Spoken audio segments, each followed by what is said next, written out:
Jeśli społeczeństwo nie będzie płacić na swoją armię, będziemy musieli płacić na armię cudzą. Bardzo dobrze, że do Polski trafiły czołgi południowo-koreańskiej produkcji K2. Tu jednak nie możemy się zatrzymać. Tak, musimy stworzyć pancerną pięść i musimy mieć 1000 czołgów K2, które są dzisiaj nam potrzebne. Niech żyje wolna, niepodległa i suwerenna Rzeczpospolita! 지난 8월 15일 폴란드의 수도 바르샤바 필수드스키 광장에서는 작년에 이어 올해도 역대 최대 규모의 국군의 날 기념행사 군사 퍼레이드가 성대하게 펼쳐졌습니다. 신기하게도 8월 15일은 한국과 폴란드 양국 모두에게 독립을 기념하는 매우 중요한 날로 우리가 일제로부터 해방된 광복절을 기리는 것처럼 폴란드는 1920년 러시아 볼셰비키군의 침공을 막아내고 바르샤바 전투에서 기적적인 승리를 거두며 국가의 독립을 지켜낸 것을 기념하는 날인데요. 역시 폴란드는 한국의 형제의 나라이자 장모님의 나라, 이처럼 독립수호의 역사적 의미를 공유하는 날, 폴란드의 심정부에서 놀랍게도 한국산 무기들이 유용을 뽐내며 행진의 중심을 차지했습니다. 특히 새로 취임한 폴란드 대통령의 첫 공식 행사라는 점에서 올해 퍼레이드는 역대 최대 규모로 진행되었는데요. 그것이 가능했던 배경에도 역시 한국이 있었습니다. 현재까지 폴란드는 한국으로부터 K2 표전차 133대, K9 자주포 173운, 그리고 다연장 로켓 호마르K 발사대 126대를 인도받았는데 불과 3년 사이에 총 433대에 달하는 기갑 전력을 확보한 것으로, 이는 세계 무기 거래 역사상 전례를 찾아보기 힘든 경이로운 속도인 것이죠. 폴란드 대통령은 연설을 통해 한국에 대한 깊은 고마움을 직접적으로 표했을 만큼 폴란드에게 국가안보는 그 무엇과도 바꿀 수 없는 가장 중요한 정치적 이슈이며, 이러한 국민적 염원에 한국의 방위산업이 가장 확실한 해답을 제시해 주었던 것이죠. 국가번호 8위의 나라 한국 방산의 신속함은 다른 국가들의 사례와 비교했을 때 더욱 두드러지는데, 한국보다 앞서 2022년 4월 폴란드가 계약한 미국의 M1 에이브람스 전차는 3년이 지난 현재까지 고작 47대만이 인도되었을 뿐이며, 2019년에 계약을 체결한 하이마스는 4년이 지난 2023년에서야 첫 배송이 시작되어 현재 20문만 운영되고 있습니다. 레오파르트 전차 역시 크게 다르지 않는데, 헝가리가 2018년에 계약한 레오파르트 2A7 플러스 전차는 5년이 지난 2023년에 첫 물량을 인도받았으며, 7년이 지난 지금까지 인도된 수량은 단 18대에 불과하죠. 18. 그러나 사실 이러한 미국과 독일의 배송 타임라인은 지극히 정상적이며, 유독 한국만이 상식을 뛰어넘는 압도적인 생산력과 이행 능력으로 폴란드의 국방력을 단기간에 급상승시키고 있는 것입니다. 그러니 외신들이 놀라움을 금치 못하는 것은 어찌 보면 당연한 일인 것이죠. 이날 라이브로 공개된 폴란드 퍼레이드에서 외신들은 한국산 무기들을 일면 썸네일로 앞세우면서 한국산 무기의 중요성을 강조했고, 이는 대통령의 연설에서도 명확하게 드러났습니다. 그는 한국으로부터 K2 전차를 성공적으로 인도받은 것을 매우 기쁘게 생각한다고 밝히며, 이것은 시작에 불과하며 우리는 여기서 절대 멈출 수 없고 앞으로 1000대의 전차를 모두 받아야 한다라고 강력하게 선언했죠. 이는 단순히 군사적 협력을 넘어 여야 정치인들에게 보내는 압박이며, 모든 국민들을 향해 한국과의 안보 파트너십을 흔들림 없이 이어가겠다는 국가적 의지를 천명한 것입니다.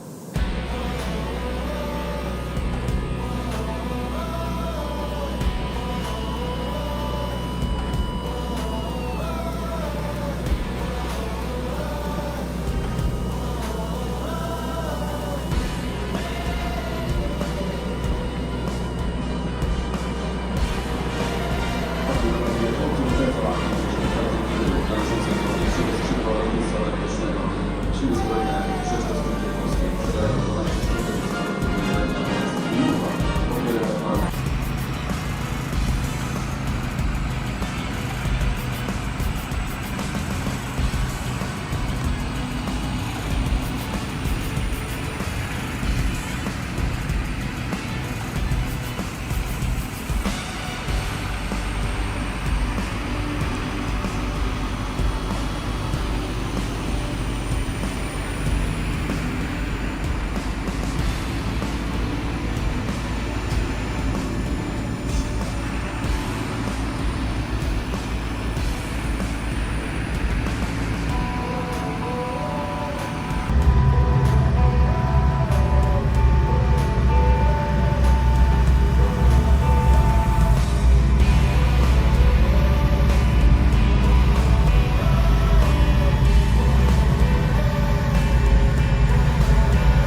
wielkie zwycięstwo Polaków z roku 1920 nad bolszewikami zostawiło nam, współczesnym Polakom, piękną, ważną lekcję.